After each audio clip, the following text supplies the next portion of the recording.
नमस्कार, स्वागत करती हूँ आप सभी का भारत 24 पर। मैं हूं आपके साथ पूर्णिमा मिश्रा और वक्त है दहाड़ का। सत्ता का धर्म और मंदिरों से बहुत पुराना कनेक्शन रहा है। हर दौर में नेता अपनी सियासी नैया को पार लगाने के लिए मंदिर का सहारा जरूर लेते रहे हैं। चुनाव में धार्मिक संवेदनाओं के तीर से वोट बैंक के लक्ष्य को भेदते रहे हैं और कई बार इसका फायदा भी हुआ है। शायद यह सफलता के लिए एक शॉर्टकट वाला फॉर्मूला भी बन चुका है और यही वजह है कि आने वाले लोकसभा चुनावों के लिए मंदिर एक बिग फैक्टर बनकर सामने आया।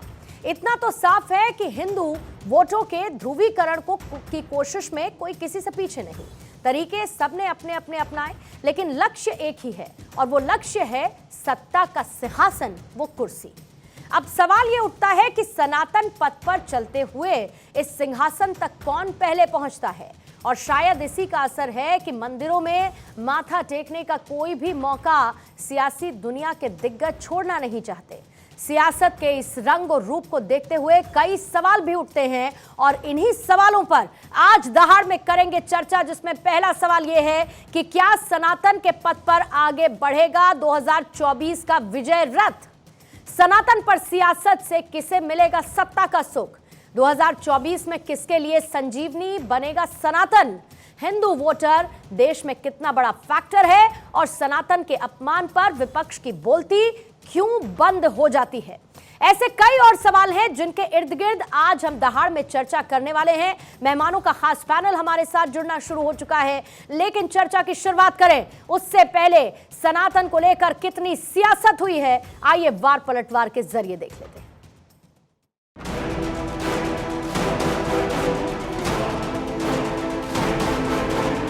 ये बड़े नौटंकीबाज लोग हैं, सनातन के धर्म गुरुओं पर सनातन का अपमान करते हैं और चुनाव आता है तो सनातन के दरबार में जाके सर नवाते हैं। देखिए, मंदिर जाने से कोई हिंदू नहीं हो जाता है। ठीक इसी तरह जो राम से नफरत करता हो वो हिंदू नहीं हो सकता। जो सनातन और हिंदू धर्म का करेगा अपमान, नहीं सहेगा हिंदुस्तान। एक्चुअली उन्हें इस तरह का मस्खरा करने की आदत है।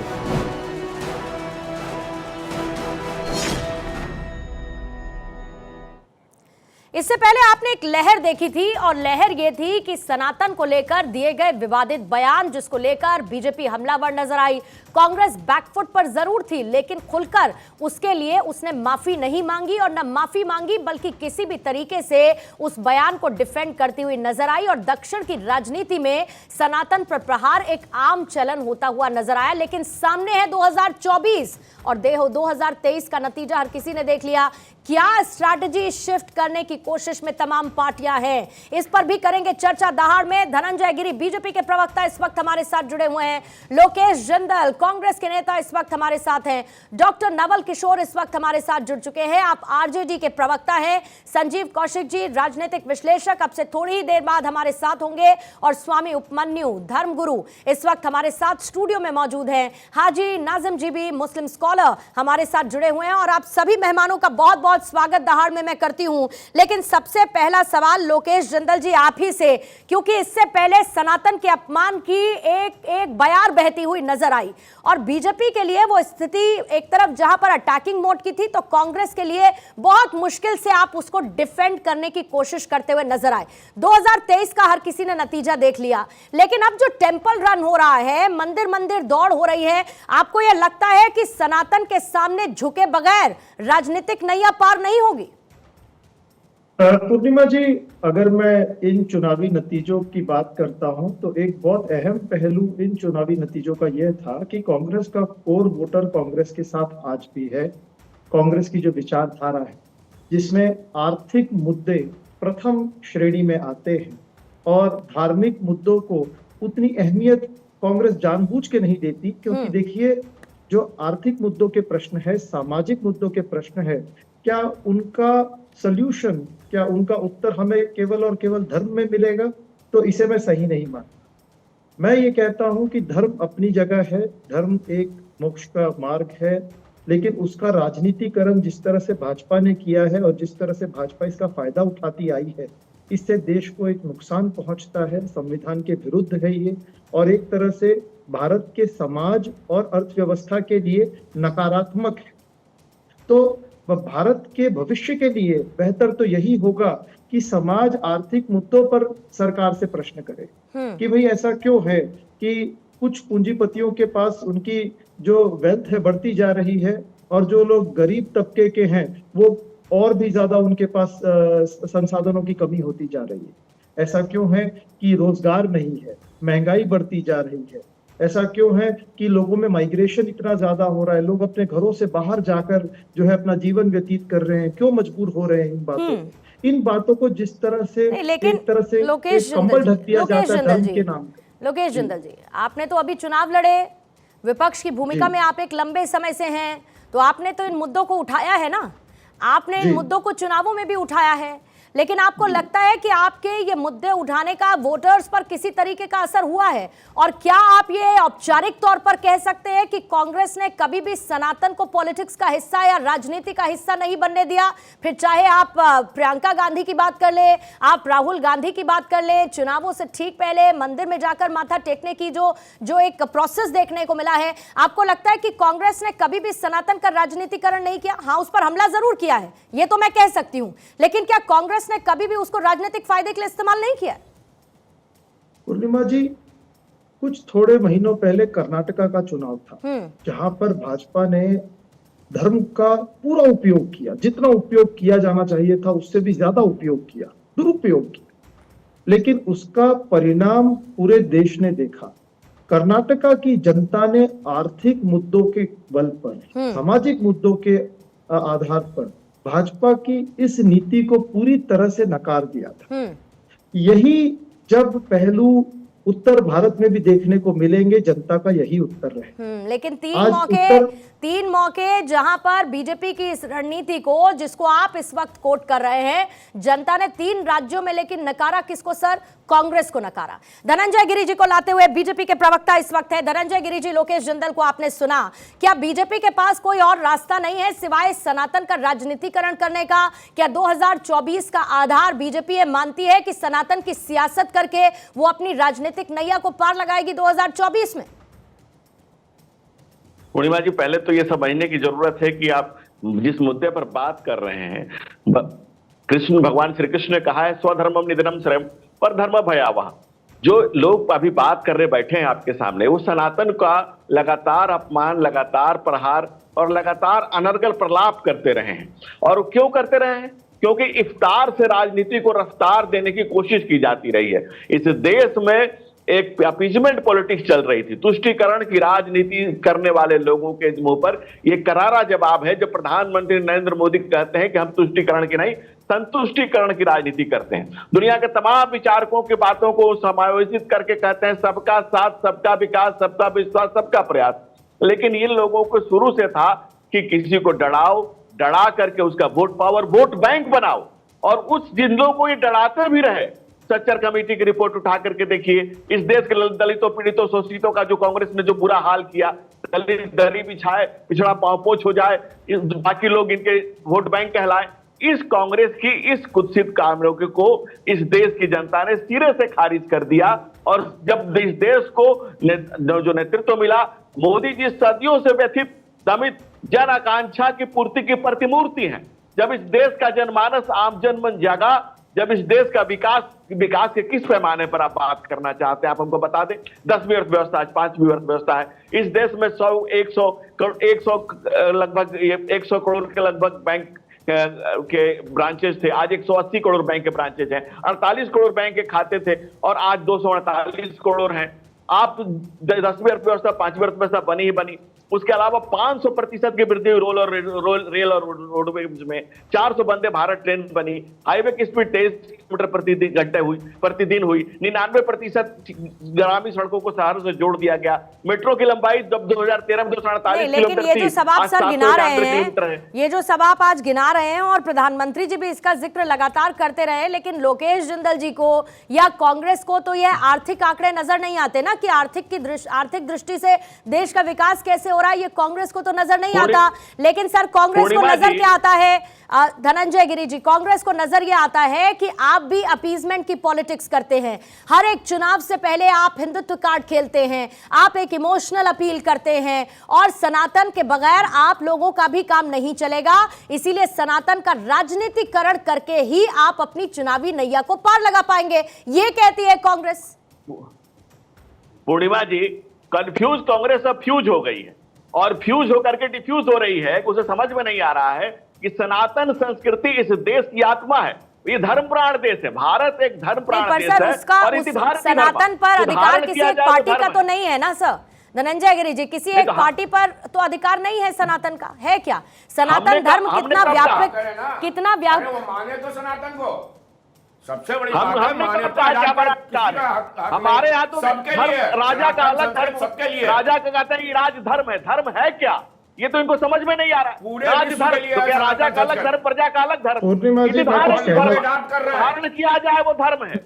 लेकिन तो धर्म की राजनीति, क्या अधर्म की राजनीति की जाए, क्या अधर्म फैलाया जाए, तो ये फैला रही है कांग्रेस इस देश में।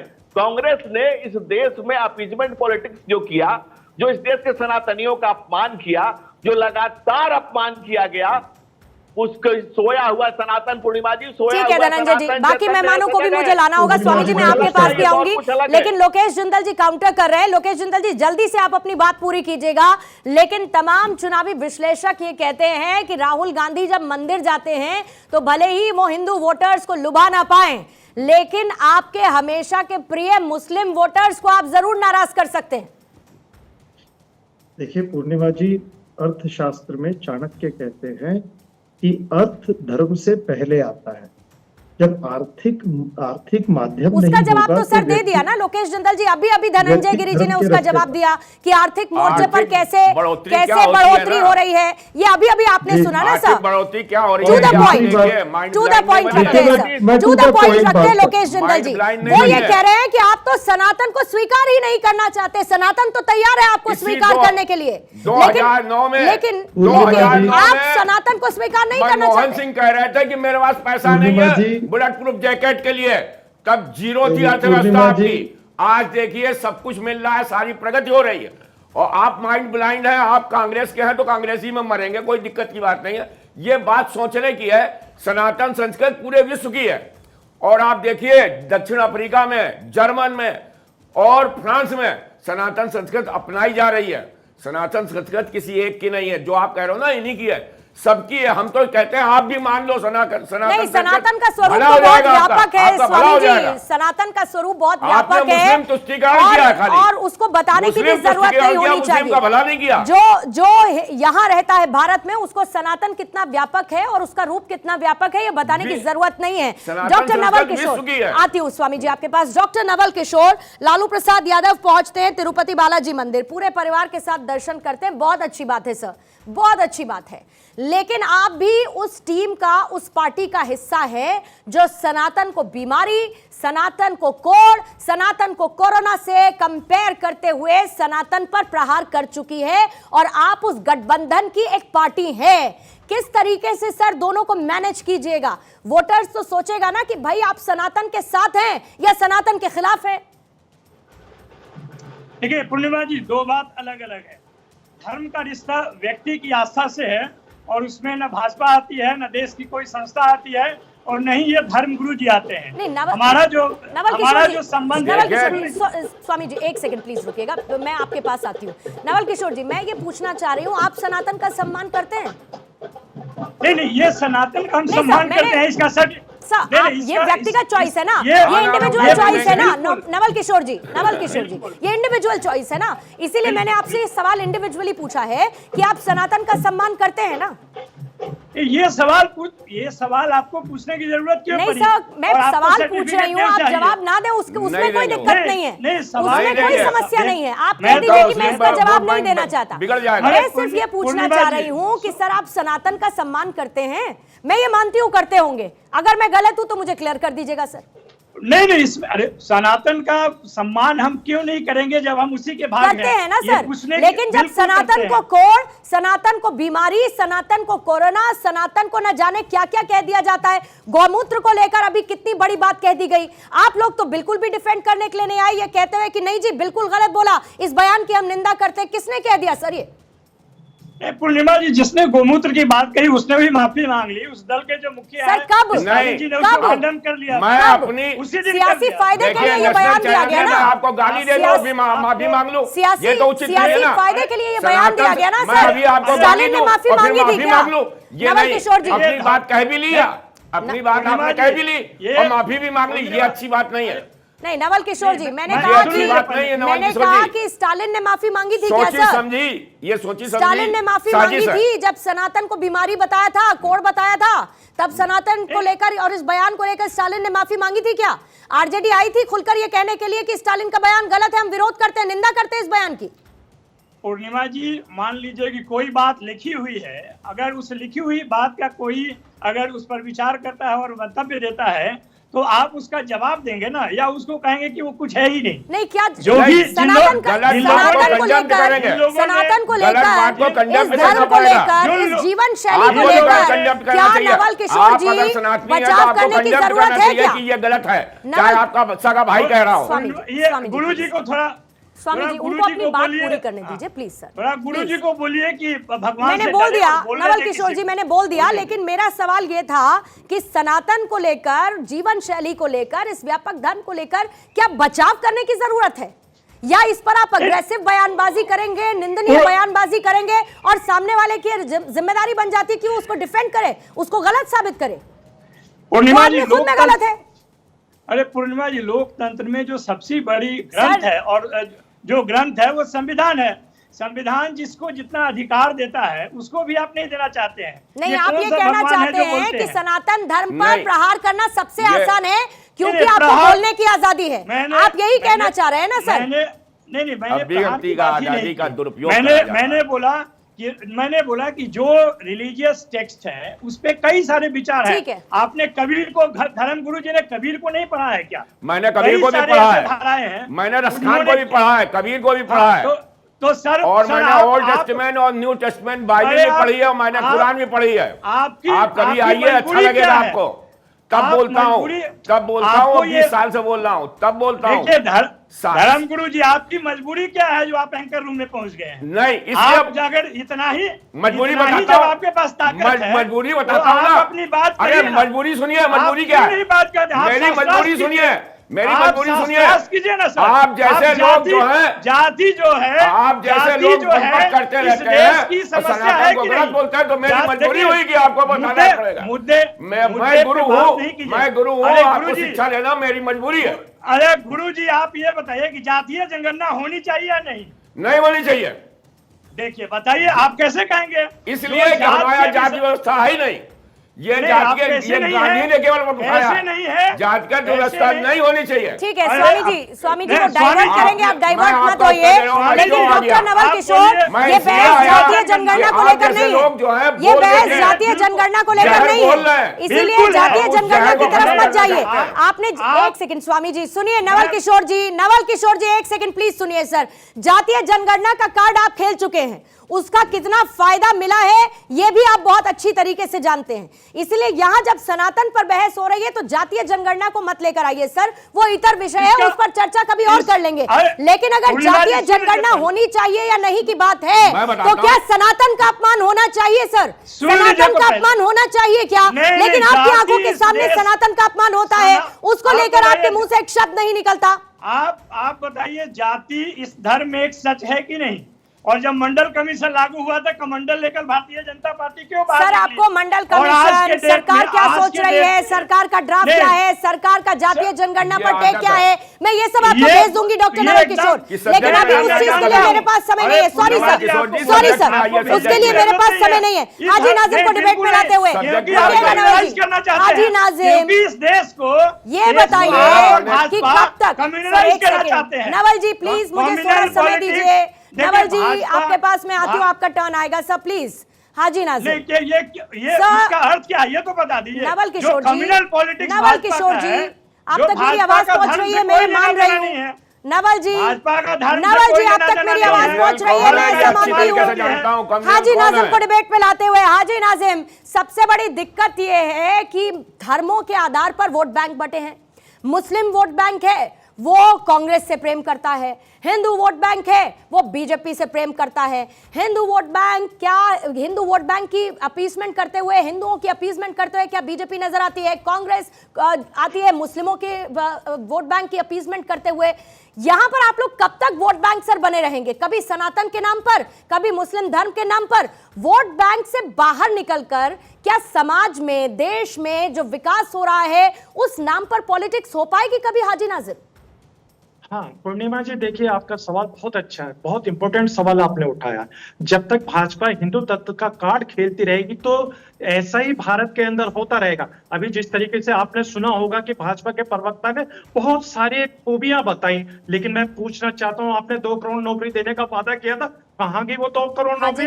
आपने स्मार्ट से सॉरी बीच में नहीं, बस ऐड ऑन कर देती हूँ सर, ऐड ऑन कर देती हूँ, उसके बाद आप अपनी बात को पूरी करिएगा, आपको पूरा समय दूंगी। मुझे ये बताइए कि कांग्रेस का क्या सबसे फेवरेट वोट बैंक मुस्लिम नहीं है? और क्या मुस्लिम्स की फेवरेट पार्टी कांग्रेस नहीं है? समाजवादी पार्टी, आरजेडी, इनका वोट बैंक कौन है सर? बीजेपी की आपने बात की, बहुत बढ़िया बात है और जरूर करिएगा, लेकिन उसके साथ साथ उन तमाम विपक्षी दलों की भी बात करिएगा जो लगातार वोट बैंक की राजनीति करते हैं, धर्म आधारित वो भी। हाँ पूर्णिमा जी, देखिए बिल्कुल, देखिए कांग्रेस की अगर आपने बात करी है तो मैं देखिए सच्चर कमेटी की बात करूंगा। जबकि सच्चर कमेटी की रिपोर्ट में क्या कहा गया था कि भारत के मुस्लिमों के हालात दलित से बदतर है, लेकिन कांग्रेस ने क्या किया मुसलमानों के लिए? कुछ नहीं किया। वहीं आप ना कुछ नहीं कहा सर। जब अरे कहाँ किया कांग्रेस ने? बात सुनिए, अरे बात तो सुनिए, सच्चर कमेटी की रिपोर्ट की बात करता हूँ, सुनिए। जब तक इस देश के अंदर धर्म के ऊपर राजनीति होती रहेगी, धर्म के ऊपर राजनीति होती रहेगी, तो धर्म के बाद जब नाम आता रहेगा तो ऐसी तुष्टीकरण की राजनीति में मुसलमान को पीछे जाएगा। मुस्लिम वोट चाहिए, अरे सब भारत के, अरे बात सुनिए, भारत के मुस्लिम की वोट तो चाहिए, लेकिन मुस्लिम का विकास नहीं चाहिए। मुस्लिमों की वोट का विकास अब हुआ है, कांग्रेस को भी चाहिए, मुस्लिम का विकास अब 9 साल में हुआ है, 7 साल में कुछ नहीं हुआ। उसने रोटी ले दी और वोट ले लिया, मुसलमानों को और दहशत में वोट ले लिया। सुनिए महाराज जी, मुस्लिम का विकास अब 9 साल में हुआ है, क्योंकि इन्होंने सबका विकास किया। सरकार या कांग्रेस कोई नहीं लेके आती, और 7 साल में आपने क्या किया? मुसलमानों का वोट तो चाहिए, लेकिन भारत के मुसलमान, मुझे वोट की बात नहीं है। अरे इस तरह की बात मत कीजिए। सुनिए, जब तक इस देश वो बताइए खाली, अरे महाराज जी, जब तक इस देश के अंदर मंदिर खेला जाएगा तो वहां पर मुसलमान तो मस्जिद खेला जाए वो ठीक है। अरे सर ये बताइए, इससे भी बड़ा सवाल ये है स्वामी जी का, मस्जिद खेला नहीं गया, खूब क्या खेला नहीं गया? अगर आज की तारीख में मंदिर खेला जा रहा है तो क्या मस्जिद नहीं खेला गया? ये बहुत सिलेक्टिव अप्रोच है साहब। मैंने इसीलिए एक बहुत फेयर क्वेश्चन आपसे पूछा था, मैंने बहुत फेयर क्वेश्चन आपसे पूछा था, और मुझे उस फेयर क्वेश्चन का बहुत फेयर जवाब की उम्मीद आपसे थी, लेकिन आपने वो जवाब नहीं दिया। धनंजय गिरी जी को लाते हुए, धनंजय गिरी जी, आप, अगर मैं सनातन धर्म की बात करूं, सनातन धर्म को लेकर बीजेपी समझती है कि उसका एकाधिकार है, हर बात पर सनातन और उससे जुड़ी हुई पॉलिटिक्स बीजेपी करती है, ये विपक्ष लगातार कहता रहा है, लेकिन उसके बावजूद क्या आप ये मानकर बैठे हैं कि आपका वोट बैंक सिर्फ और सिर्फ हिंदू है और मुस्लिम आपका वोट बैंक है नहीं? क्यों हाजी नाजिम आज की स्थिति में ये कह पाते हैं कि बीजेपी ने मुस्लिमों का विकास नहीं किया, जब प्रधानमंत्री ये कहते हैं कि सबका साथ, सबका विकास और अंतिम व्यक्ति तक, अंतिम पंक्ति में बैठे हुए व्यक्ति तक विकास पहुंचना चाहिए? क्यों हाजी नाजिम आज ये कह पा रहे हैं? क्यों कह पा रहे हैं धनंजय गिरी जी? 9 साल में विकास हुआ, खाली 60 साल नहीं हुआ। पूर्णिमा जी, कुछ लोगों ने जात और धर्म के नाम पर इस देश को बांटा है और दीमक की तरह चाटा है। तो कुछ जाति के नाम पर कुछ लोग कर रहे, लालू परिवार पालकी ढोते और लालू के बच्चे रहे महलों में सोते, नौवा फेल रहे मुख्यमंत्री होते और जादवों के कंधे छिल गए पालकी ढोते ढोते, जो अभी बैठ करके आप भाषण दे रहे हैं। खुद इनकी बात करें अगर, और हाजी नाजिम जैसे लोग, ये चंद सियासत के लोग हैं जो सियासत के नाम पर बांट रहे हैं, लेकिन प्रधानमंत्री नरेंद्र मोदी का मिशन है कि समाज के अंतिम मैदान पर खड़े हुए व्यक्ति का ना हमने कभी हिंदू मुसलमान न सिख ईसाई की बात कही। नहीं, लेकिन ये सनातन संस्कृति में लेकिन इसकी कोई चर्चा ही नहीं है। धनंजय गिरि जी, इस वक्त देखिए लालू प्रसाद यादव की वो तस्वीरें आप देख रहे हैं जब वो पहुंचे तिरुपति मंदिर और पूरे परिवार के साथ बालाजी मंदिर पहुंचे दर्शन करने के लिए। ये तस्वीरें इसीलिए दिखानी जरूरी है और न सिर्फ ये तस्वीरें बल्कि हर एक तस्वीर स्क्रीन पर होनी चाहिए जब टेंपल रन होता है और सनातन के नाम पर सियासत होती है। लेकिन सर धनंजय जी, मेरा सवाल आपसे यह था कि आखिर एक कम्युनिटी को आप लोग अभी तक इस बात के लिए कन्विंस क्यों नहीं कर पाए, जब हर बार इस बात की बात करते हैं कि कैसे आपने विकास पहुंचाने की कोशिश की, कोई धर्म आधारित नहीं था, किसी को आपने बांट कर नहीं देखा, क्यों आप हाजी नाजिम या मुस्लिम्स को कन्विंस नहीं कर पाए कि आप उनके लिए भी काम करते हैं? क्यों नहीं कन्विंस कर पाए सर? उन्होंने देखिए इस देश का जो समाज के अंतिम पायदान पर गरीब कुचले दबे हुए इस देश में आज मुसलमानों के भी मन में, दलितों के दिल में, पिछड़ों के प्राण में, अगड़ों की आस में और इस देश के विश्वास में अगर एक शब्द गुंजायमान है तो वो है नरेंद्र मोदी, नरेंद्र मोदी, नरेंद्र मोदी। और चंद कुछ लोग हास्यास्पद है, सियासत की जो बात करते हैं, जो बैठ करके आप मुस्कुरा रहे हैं, लेकिन आपके अभी नाम नियुक्त समाज को विधायक मुसलमानों की दुकानें बंद करवाने की धमकी दे रहे हैं।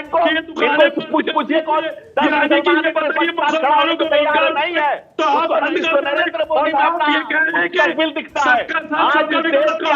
अरे बताइए ना सर, कहाँ है मुसलमानों का किसी भी मुसलमान को तो आपकी सुनिए अपने मुस्लिम द्वारा किया गया देश का विकास कि मुस्लिम की वोट मुझे मिलती तो सब मुसलमानों का राजनीति क्यों करते हैं? ये मुसलमानों की दुकानें जिनसे मुसलमानों की रोजी रोटी चल रही है, आपके नाम नियुक्त कैसे चलेगी? ठीक है धनंजय जी मुझे रोकना होगा। हाजी नाजिम जरा आप भी थोड़ी देर रुकिए और एकदम आप लोग भी इतना फ्लो में चले गए कि आप दोनों क्या कह रहे हैं किसी को समझ ही नहीं आएगा। सर एक एक करके काउंटर करिए, समय है सर, कोई दिक्कत नहीं है, कोई जल्दबाजी नहीं है। लेकिन लोकेश जिंदल, जब आप मुस्कुराते हैं तो इस मुस्कुराहट के पीछे की वजह क्या है? क्योंकि सनातन को लेकर और सनातन के विरुद्ध जैसी बयानबाजी हुई, क्या कांग्रेस ये आकलन कर चुकी है कि 2023 में हुए विधानसभा चुनावों में 3 राज्यों में, सर मैं आती हूं धनंजय जी, मैं आती हूं आपके पास, कांग्रेस को एक बड़ा डेंट लगा है और कांग्रेस ये जानती है कि 2024 में इसके बगैर चल नहीं पाएगा। सर आपका पूर्णिमा जी, आज मैं अगर अपने देश की स्थिति देखता हूं, हमारे समक्ष बहुत सारे मुद्दे हैं, सामाजिक, आर्थिक, राजनीतिक, सांस्कृतिक अहम मुद्दे हैं। क्या उन मुद्दों का हल इस तरह की राजनीति में, धर्म की राजनीति में है क्या? मैं ये प्रश्न पूछना चाहूंगा। इससे पहले मैंने एक सवाल पूछा था सर, धर्म की राजनीति क्या कांग्रेस ने कभी नहीं की? देखिए, अगर हम बात करते हैं, फिर मुझे बहुत पुराने पन्ने पलटने पड़ेंगे सर, और उसके लिए मुझे समय इजाजत नहीं देता जिंदल साहब, लेकिन फिर मुझे वो करना पड़ेगा। अभी भी कर रही है, शुरुआत से कर रही है मुस्लिम राजनीति। देखिए, अगर जो चीज गलत है आज भी कर रही है और पहले भी की। स्वामी जी प्लीज उनकी बात सुन लीजिए। अगर कोई बात गलत है उसे हमें एक मत होकर गलत ठहराना पड़ेगा। आपने कहा क्या सर लोकेश जिंदल जी? गलत बात को आपने गलत कहा क्या? सनातन के अपमान पर आपने कहा क्या कि गलत है? मैंने इसकी बहुत निंदा की है। केसी वेणुगोपाल जी ने खुलकर इसका विरोध किया है, कार्ति चिदम्बरम ने इसका विरोध किया और समक्ष नेतृत्व को उभरते साथ राहुल गांधी ने इसकी निंदा की क्या सर? सोनिया गांधी ने इसकी निंदा की क्या? देखिए पूर्णिमा जी, अगर आप हर बात पर एक ही व्यक्ति के ऊपर टारगेट करेंगे फिर तो प्रश्न ये भी उठता है कि मणिपुर हिंसा के वक्त प्रधानमंत्री ने क्यों कोई बयान नहीं दिया? बिल्कुल कहा उन्होंने, बिल्कुल कहा। सत्र की शुरुआत से पहले उनके संबोधन में मणिपुर का जिक्र उनकी तरफ से किया गया सर, वो खबर भी मैंने ही पढ़ के बताई थी। 60 दिन तक चुप रहे। कारण क्या था? कारण थी कांग्रेस ने वहां क्रिश्चियनों को बैठा दिया, आधा क्रिश्चियन है वहां पे स्वामी जी जी, आप एकदम महान हैं। नहीं, स्वामी केवल ये जी, कहना आप चाहता हूं। सिर्फ कांग्रेस का एक एक करके स्वामी जी, एक एक करके प्लीज। हाजी नाजिम प्लीज अपने टर्न पर बात करिएगा। नवल किशोर जी मैं आ रही हूँ आपके पास। लोकेश जिंदल जी की बात पूरी होने दीजिए। सर सवाल मैंने पूछ लिया है, आपसे जब सवाल पूछूंगी तो उसका जवाब दीजिएगा आप। गुरु हैं सर को मालूम ही नहीं है कि अरे मुझे सब कुछ किशोर मालूम है, साहब प्लीज। आगे धर्म गुरु जिस दिन आप है, कांग्रेस इस छोड़ धर्म गए, के धर्म गुरु है। ये जाति किसने बनाई है? अच्छा, सब कुछ उस दिन ना। उस दिन आपको अपना यही नहीं बनाया मालूम जा रहा है। है। मुझे सब मालूम ऊपर है। और नीचे कौन कर अरे गया? मैं तो जाति का ठीक है स्वामी जी आपको रोकते हुए हुआ। प्लीज। और बाकी मेहमानों से भी मैं रिक्वेस्ट करूंगी, एक सेकंड होल्ड कीजिए। संजीव कौशिक जी भी अब हमारे साथ जुड़ चुके हैं। थोड़ी सी देर हो गई सर, बट स्वागत करती हूं आपका दहाड़ में। लेकिन सवाल आज इसी को लेकर हो रहा है कि सनातन पर सियासत से क्या सत्ता का सुख भोगने की तैयारी हो रही है 24 की राह को लेकर? क्या ये तमाम पार्टी समझती हैं कि जब तक सनातन नहीं करेंगे उनकी सियासी नैया पार नहीं लगेगी? और इसमें कौन पिछड़ा है, कौन अगड़ा है, जरा ये भी बताइएगा, या सब समान कोशिश में चलते हुए आपको नजर आ रहे हैं?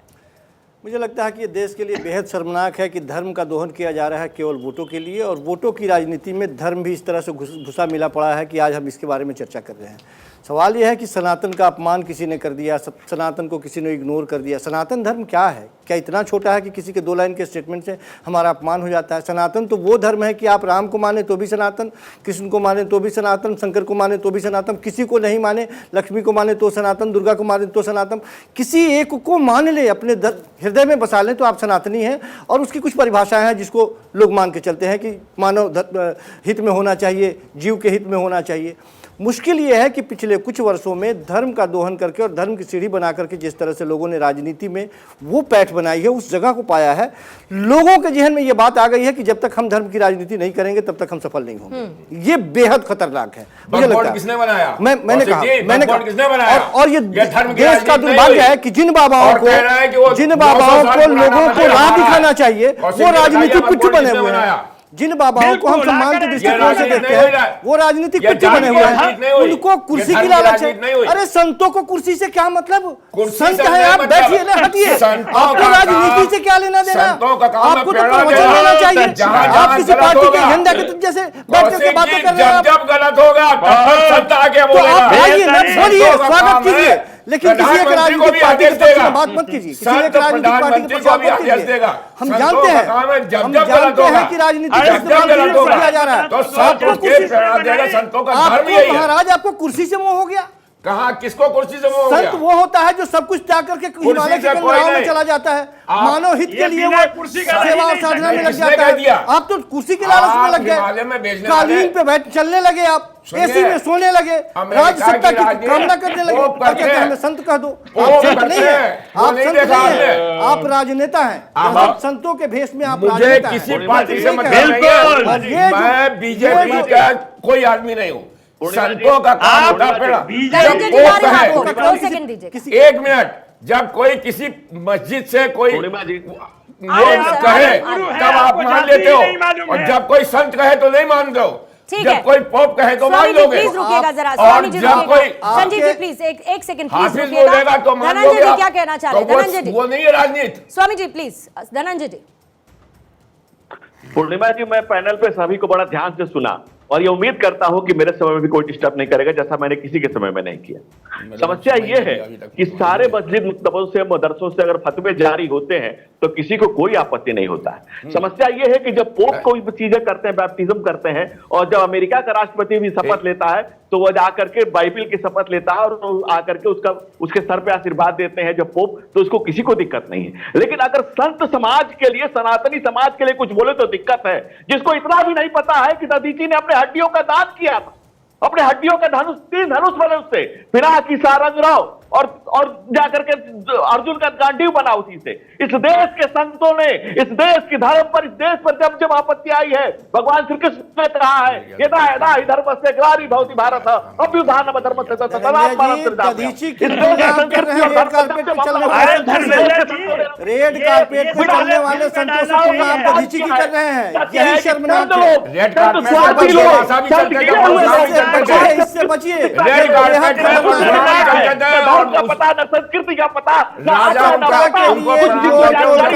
राजनीति करने वाले राजनेता है, वो कुर्सी के लालची है, वो कुर्सी पर बैठते हैं, वो संचालन करने की इच्छा रखते हैं और वो संत नहीं है, उनके पैर छूते वो थे। संत नहीं है। नवल किशोर जी, नवल किशोर साहब क्या कहना चाह रहे हैं? नहीं पता है। देखिए मैं एकदम बहुत साधारण बात कोई कर रहा हूं, हाफिज जिसका बोले तो जवाब ठीक। स्वामी जी धर्मगुरु सुनिएगा प्लीज।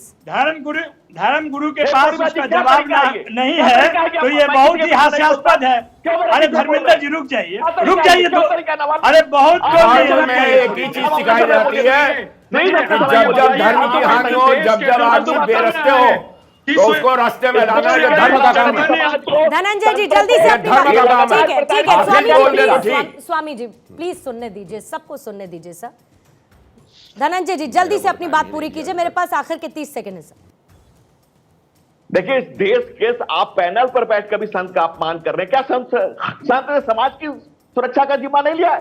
समाज के लिए जो सर्वस्व त्याग दिया है, इस देश में दधीची ने अपने हड्डियों का बलिदान दिया है, गौतम ऋषि ने तपस्या की है, तमाम ऋषियों मुनि महर्षियों ने इस देश की संप्रभुता एकता योगदान दिया है। माले में चला जाए वही साधु की परिभाषा आपको समझ में नहीं आती है। ने लिखी है, रिसर्च करके लिखा है, वेदों की रिसर्च लिखी है, तमाम चीजें किया है, समाज के विकास के लिए किया है। लेकिन जिस विकास की बात धनंजय जी आप करते हैं वो हाजी नाजिम को नजर नहीं आता ना। मैं यही तो कह रही हूँ, आप जिस विकास की बात करते हैं, मैं आ रही हूँ सर, 2 सेकंड बस दीजिएगा। हाजी नाजिम आपको वो विकास नजर नहीं आता ना, आप तो उसको सिरे से नकारते हैं। हिमालय में चले जाए। Dhananjay ji please hold for a second sir, please. Haji Nazim. Purnima ji देखिए, जो भाजपा की कथनी और करनी में फर्क होता है, जहां मुल्क के वजीर आजम ये कहते हैं कि एक हाथ में लैपटॉप होना चाहिए, एक हाथ में कुरान होना चाहिए, वहीं मुल्क के वजीर आजम ये कहते हैं कि कपड़ों से पहचान होती है। वहीं पर ये इनके जो सांसद है वो ये कहते हैं कि घर में हथियार तेज करवा के रखवा लो, और ये इनका विकास है। जब हाजी नाजिम अगर पूछता है कि आपने दूसरों की बात नहीं, आप क्या कहते हो वो बताओ। बात तो सुनिए महाराज जी, आप क्या कहते हो वो बताओ, आप अपनी बात बताइए। आप क्या कहते हैं वो बताइए। आप कहते हो सुनना ही नहीं चाहते, काफिर का कत्ल कर देना चाहिए। आप कहते हो काफिरों का कत्ल कर देना चाहिए, और काफिर कौन है ये आपको नहीं मालूम। काफिर जिसे कहते हैं हमें आलम है कुरान की है। वो सब जानते हैं, ठीक है, उस बहस में नहीं जाएंगे। लेकिन कुल मिलाकर अभी जितनी भी बातें कही जाए, सुनिए एक सेकंड प्लीज। हाजी नाजिम, नवल जी जल्दी से प्लीज, 10 सेकंड दे रही हूँ, क्या कहना चाह रहे हैं? मुझे वाइंड अप करना है। देखिए बस मुद्दों पे बात करना चाहता हूँ। ये जो कहते हैं कि सर मैं तो शुरू से मुद्दे पे बात करना चाहती थी। नहीं बात कर, आप बात ही नहीं करने दे रहे हैं ना। मैं सिर्फ पूछ रहा हूँ 2 चीज। पहली बात कि अगर इन्होंने सबका साथ सबका विकास किया तो 80 करोड़ जनता को 5 किलो राशन और दिन से भर भाषण क्यों देते हैं? पहली बात। दूसरी बात यह है कि धर्म गुरु जी धर्म की बात करते हैं, उनको मालूम ही नहीं है कि जाति किसने बनाया। तो ये जातिगत शुरुआत कहाँ से हुआ? कहाँ से हुआ ये बताइए। कि गरीबों को विकास पहुंचे, गरीबों तक अन्न पहुंचे, और यही एक वजह है कि खास तौर पर कुछ योजनाएं उनके लिए चलाई जाती है। हर एक वर्ग के लिए कुछ योजनाएं चलाई जाती हैं, शायद ये उसके पीछे की एक वजह है। धनंजय जी मेरे पास समय की कमी हो गई है, इसीलिए माफी चाहूंगी, आपके पास नहीं आऊंगी। बहरहाल इस वक्त चाहे जो भी बयानबाजी हो, लेकिन एक तस्वीर तो साफ नजर आती है। 2024 को लेकर सीधे सीधे जो राह है वो सनातन के जरिए होकर गुजरती है, ताकि सत्ता का सिंहासन मिल सके, फिर चाहे पार्टी कोई भी हो। बहुत बहुत शुक्रिया धनंजय गिरि जी, लोकेश जिंदल जी, डॉक्टर नवल किशोर, संजीव कौशिक जी, स्वामी उपमन्यु जी और हाजी नाजिम जी, बहुत बहुत शुक्रिया दहाड़ का हिस्सा बनने के लिए।